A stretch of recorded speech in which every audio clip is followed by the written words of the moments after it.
Entre deux bouchées, Rémi me glisse. Au fait, je crois qu'il est temps qu'on inverse les rôles, tu ne penses pas? Ces derniers mois, tu t'es passablement occupé de moi. Tu as été là quand j'ai eu besoin de toi, malgré nos différends et nos antécédents. Nous avons surtout parlé de moi et de mon travail avec cette autobiographie. Tu as appris à comprendre mon fonctionnement, tu as vu mon expo. Tu es rentré dans ma tête, j'aimerais entrer dans la tienne, à mon tour, l'espace d'un instant. Je le regarde fixement. À quoi penses-tu, reprend-il, quand tu te contemples la vie comme tu le fais en ce moment même? Montre-moi, monsieur l'écrivain, raconte-moi une histoire, partage ton imagination devant ce théâtre vivant. Allez, s'il te plaît. Une étincelle traverse mes yeux et un petit rictus mon visage. J'accède à sa requête, sans broncher, mais malgré tout touché. Je regarde autour de moi, je m'arrête sur quelques personnages. Au carrefour, juste à côté, il y a ce jeune saltimbanque, perché sur son monocycle géant à faire des jongles à chaque feu rouge. Une salopette bariolée et un chapeau melon sur la tête. Sur le trottoir, il y a ce jeune d'à peine 10 ans, cheveux blonds coupés courts et chemise à carreaux, qui joue du hautbois. À côté de son sac, posé à ses pieds, son cahier de partition dont le vent tourne les pages plus vite que la musique. Et il y a aussi ce junkie en recherche désespérée de sa dope. Après s'être engueulé avec son dealer, il fait toutes les poubelles du quartier dans l'espoir de trouver sa dose. Je vais lui brosser le portrait fictif de chacun des trois à voix haute. Je suis tout ouïe, me lance Rémi. Le clown des rues est un jeune universitaire répondant au prénom de Werner, un étudiant monté à Berlin pour poursuivre ses études en histoire de l'art, un bon choix tant la ville regorge de musées. À son arrivée dans la capitale, après avoir quitté la Ruhr, Werner se met en quête d'un logement. Sur Internet, il regroupe une multitude d'informations, trouve une cargaison d'adresses et contacte plusieurs personnes qui louent une chambre. La colocation s'impose comme la meilleure solution pour un jeune fils d'ouvrier sans grands moyens. À peine descendu du train, il rejoint donc un petit immeuble locatif à 2 km de Potsdamer Platz, son premier rendez-vous. La quinquagénaire, qui possède une chambre vacante, est veuve depuis 6 mois. Pris dans un nid de crabe, son mari a perdu son long combat. La femme, une berlinoise pure et dure, elle est née dans une Allemagne divisée à l'ouest, elle a vécu les discours de Kennedy puis la réunification, le reçoit très chaleureusement. Son appartement, un 3 pièces avec balcon, dispose de tout le confort dont un jeune universitaire peut rêver. Certes, ce n'est pas la vie de château, mais pour un étudiant qui va de toute manière passer une grande partie de ses soirées et un bon nombre de ses nuits dehors, cela suffit amplement. C'est d'ailleurs pour cela, son penchant pour la fête, que le jeune homme n'accepte pas le logement. Il préfère rejoindre une colocation avec des personnes de son âge, des gens susceptibles de partager les mêmes délires, quitte à ce que le salon se transforme en un lieu de beuverie improvisée. Je vois Rémi retenir un petit sourire.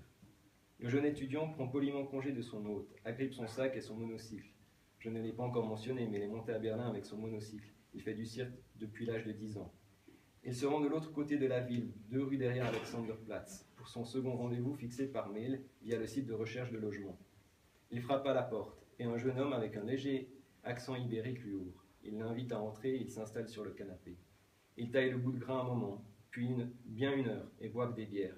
Le courant passe bien. L'appartement est déjà occupé par 3 personnes, des étudiants eux aussi. L'Espagnol Jordi, un étudiant Erasmus, et un couple. Il cherche une 4e personne pour se répartir les frais. Notre saltimbanque fait définitivement l'affaire. Marché conclu. Le raccord se scelle à grands coups de houblon, une tournée de bière, puis une autre, et encore une autre, à tel point qu'au coucher du soleil, ils sont tous affalés au milieu du salon, bien éméchés. Qu'importe, les cours ne commencent que dans quelques jours et l'atmosphère est si enivrante qu'ils auraient tort de ne pas se laisser aller un tant soit peu. Rémi m'interrompt. Pour quelle raison ce jeune homme se retrouve à ce carrefour, du tac au tac? J'y viens, j'y viens. Je poursuis.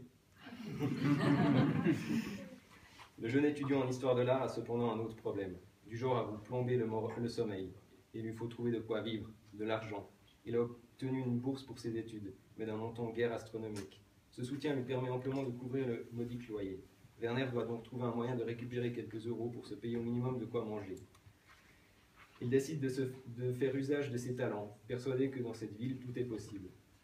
Il élabore son stratagème avec minutie. Il recourt à toute sa panoplie de clowns. Il s'habille d'une salopette bariolée, se coiffe d'un chapeau melon, enfile de grosses chaussures et enfourche son monocycle. Perché à 2 mètres du sol, en équilibre, il effectue des numéros de jongle avec des quilles. S'il y a de la place pour les musiciens de rue, les rivières de bitume peuvent très bien accueillir des clowns ou autres jongleurs. Il se repositionne à un carrefour et attend que les feux virent au rouge, que les piétons passent, pour monter sur son monocycle. Il se place devant la file des voitures arrêtées avant de se donner en spectacle. Il bénéficie d'une fenêtre d'action de 20 secondes à l'intervalle régulier. Avant de devoir ramasser ses affaires, tendre la paume de la main aux différents conducteurs et remonter sur le trottoir pour ne pas se faire écraser en espérant récolter le fruit de son labeur. Oui, le plan peut marcher. Rémi, captivé, me demande alors de lui parler du môme en train de réciter sa partition en pleine rue. Le petit garçon au bois, lui, ne compose pas avec les mêmes incertitudes. À 10 ans, on conserve encore une certaine candeur et l'innocence de son âge, ainsi que des rêves d'enfant. Sa famille de la classe moyenne ne roule pas sur l'or, mais il ne manque jamais de rien, du moins rien d'essentiel. La petite tête blonde profite cependant d'une imagination débordante, une mine remplie de pépites, à tel point que ses parents se retrouvent plus d'une fois avachis sur le canapé, épuisés devant la télé une fois le môme couché.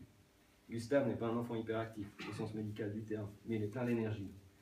Dernier d'une fratrie de 3, il a toujours fait en sorte de ne jamais être à la traîne, tenir tête à ses 2 grands frères coûte que coûte, ne jamais leur donner l'avantage, du moins tout faire pour réduire l'écart. Casse-cou, débrouillard, malin, des merdes, il est tout cela à la fois, habité par ce besoin de faire sa place, de se différencier, d'être lui et lui seul et non le frère d'eux. Cette étiquette le poursuit à l'école, il fréquente le même collège que ses aînés, et le même prof que ses frères lors de sa première rentrée scolaire, puis rebelote lors de la seconde, si bien qu'il a toujours droit à cette remarque. « Ah oui, Gustave, toi tu dois être le frère de Peter et Christian. » La première fois, il est fier, persuadé que cela lui donne un petit quelque chose en plus vis-à-vis de ses autres camarades. Il n'est pas un nouveau lui. Il est le frère de Peter et Christian, 2 grands frangins qui ont déjà débroussaillé le terrain. Mais très vite, l'agacement remplace la fierté. Gustave est assez intelligent pour remarquer son erreur.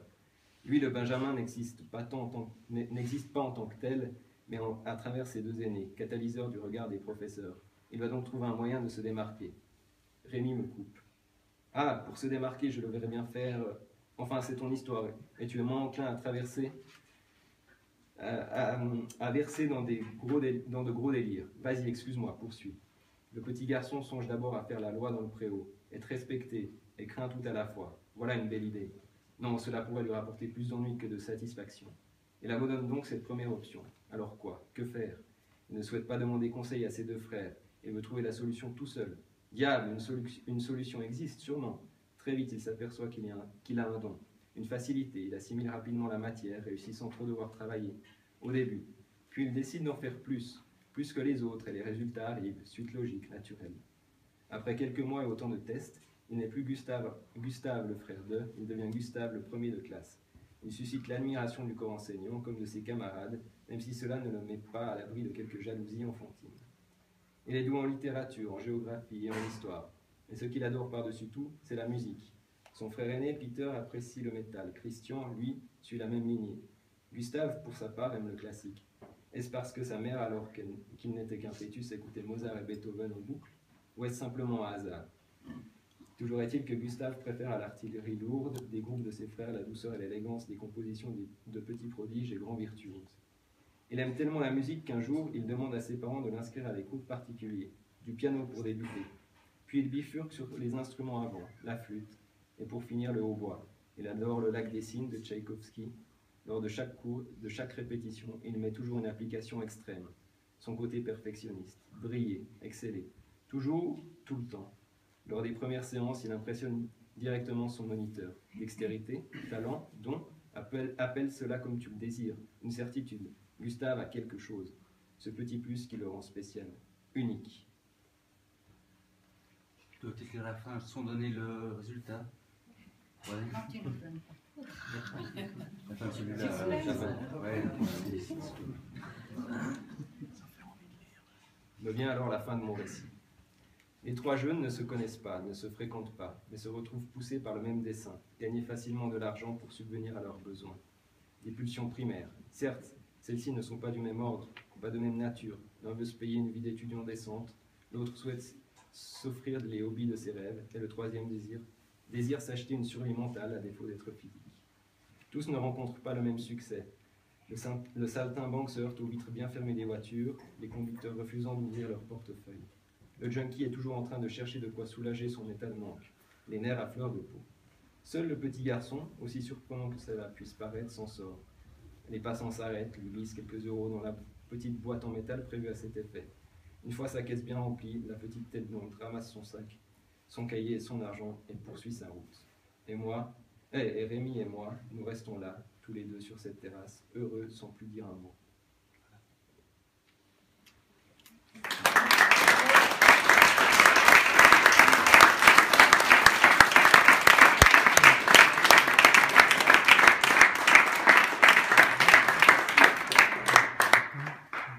je redoutais cet exercice, c'est passé. Donc... Il va retourner à sa table pour signer quelques livres. Voilà. Exactement.